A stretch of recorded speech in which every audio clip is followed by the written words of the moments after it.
Hi guys, it is Aoife from Friday's You Died Laughing and I am here with a book review today. So this week I finished reading If Only by Melanie Murphy. This is Melanie Murphy's first fiction book. Her other book, which is kind of a memoir, Fully Functioning Human Almost, I did a review for a couple of years ago. I will link that down below. But this is Melanie's first fiction book. And this is a contemporary fiction which is based around this girl called Erin Beglin. She is Irish but she is living in London and she's kind of having a bit of a not so much a midlife crisis where she is almost 30 years old. She's just broken off an engagement from a long-term relationship. Her job isn't really, she's just working in a cafe. She wanted to be a journalist, that just doesn't seem to be working out for her at all. And she's just in kind of this like really hard place. She's stuck in a rut and she goes home to her granny for some much needed comfort and her granny ends up giving her this pendant, and it's this magic pendant that's been passed through generations of the family through the women, and it basically allows her to see what her life would have been like if only. So she gets to see what her life would have been like if she'd made different decisions in her past, and it's just really interesting. It's really magical and lovely, and I'm going to tell you all my thoughts about it now. So one of the first things I loved about this book is just how Irish it is and the Irish humour in it, and it was just lovely, particularly because Erin is in London and some of her friends are English, and you can kind of see their reactions to some of the things that Erin says. And there's another character in this called Finn who's also Irish, and you kind of see sometimes where they might be saying things and the other characters don't really understand what they're saying because what they're talking about is so stereotypically Irish and they have to explain themselves. And there was just a lot of fun moments in this book like this for me. Erin as a character, I found for me, she wasn't like completely likable, but I think it's because there was this realness to her. She was quite judgmental about other people that she saw and other people in her life, and she'd have this kind of inner monologue where she'd be saying all these terrible things about someone and being really judgy. But the thing is that she would actually call herself up on that, and she would tell herself, she's like, I'm being a judgy bitch, I shouldn't be judging people like this, I'm sure that person is lovely. And the thing is that while she did that a lot, and it did kind of, I was a bit like, oh, I really don't like seeing this in a character, I think one of the reasons why I didn't like it is because I know I can be exactly like that myself, and everyone can be judgy at times, and no one is perfect. And there were times where I did find Erin so relatable in that way that I was just like, oh, I have been like that with myself as well. And she's very like, she's states herself that, you know, she isn't the fittest person in the world, she isn't a size 8, she is a little bit bigger than she maybe would want to be, but you know, she does have a lot of body confidence issues as well. And I feel like a lot of readers will really relate to Erin in that sense as well. And I really like that a lot of Erin's kind of, not really her problems, but things that she kind of needs to overcome a little bit throughout the book. Nothing has like this perfect fix. It's not going to be like, oh, you lose loads of weight and suddenly your life is completely better. So kind of suffers from some panic attacks, which I know a lot of readers would really appreciate seeing kind of in writing, and a character explaining how they feel when they go through something like that, and kind of coping mechanisms and stuff like that.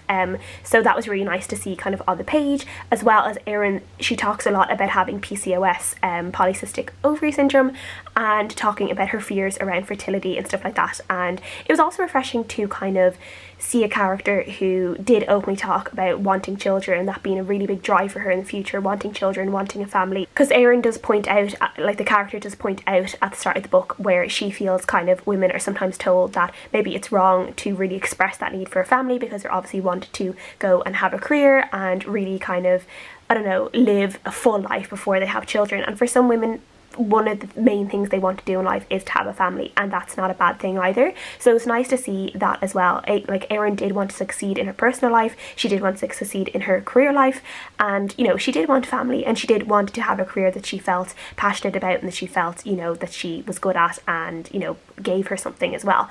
So she did want this well-rounded kind of life, as does everyone, I guess. The book is really funny. I thought a lot of the banter that Erin had with her friends was very funny. Some of the things that she would just say was quite funny.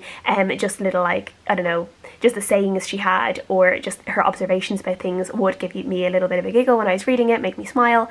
And I did really like the banter between all of her friends, the friendship group she does form, which is quite small at the start, but then it grows bigger throughout the book as she kind of brings more people into her circle, and allows herself to kind of be vulnerable with more people as well, which was a really nice journey to see Erin go on.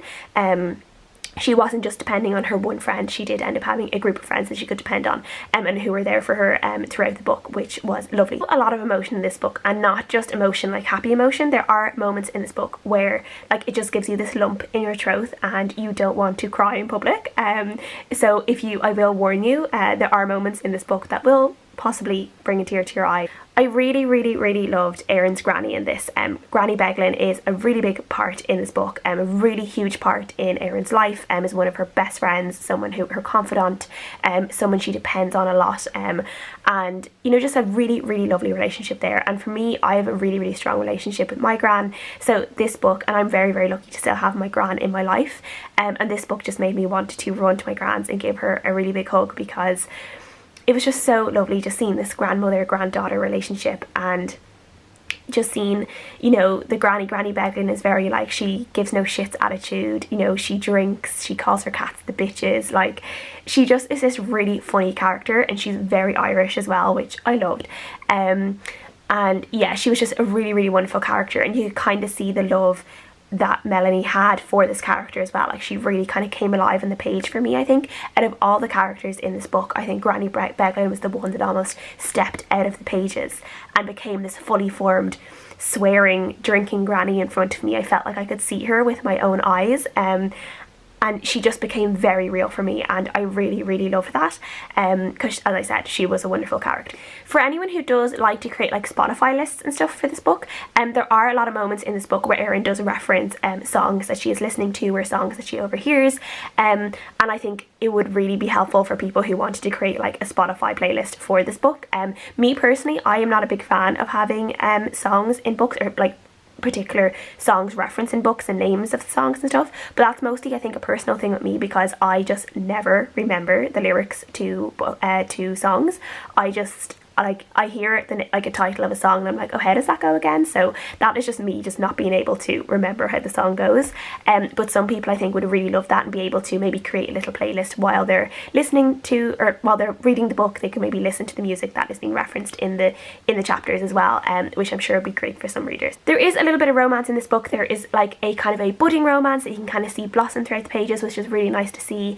And that was something that kind of took a lot of character building on Erin's part. It was something that she really had to like kind of not develop as a character, but she had to become stronger and surer in herself to really kind of face up to her feelings about this particular character. And you see a lot of character growth there for Erin as well, when she finally decides that this is something that she wants to do, this is a step that she wants to take, which is great. And also she is obviously dealing with a broken engagement at the very start of the book, so we're seeing her kind of go through all the emotions you do go through with a breakup, and not just a breakup, but also one when you were the person who has decided to end that relationship, and the feelings you can have of, did I do the right thing, did I give up too soon, which can be different feelings. Like when you are someone who's broken up a relationship rather than the person who got broken up with, you do go through these different emotions and these different feelings, and you know, there are kind of times where you're like, you know, you doubt yourself, and you're like, oh, should I be feeling this pain, should I be feeling like this when I was the one that made these decisions?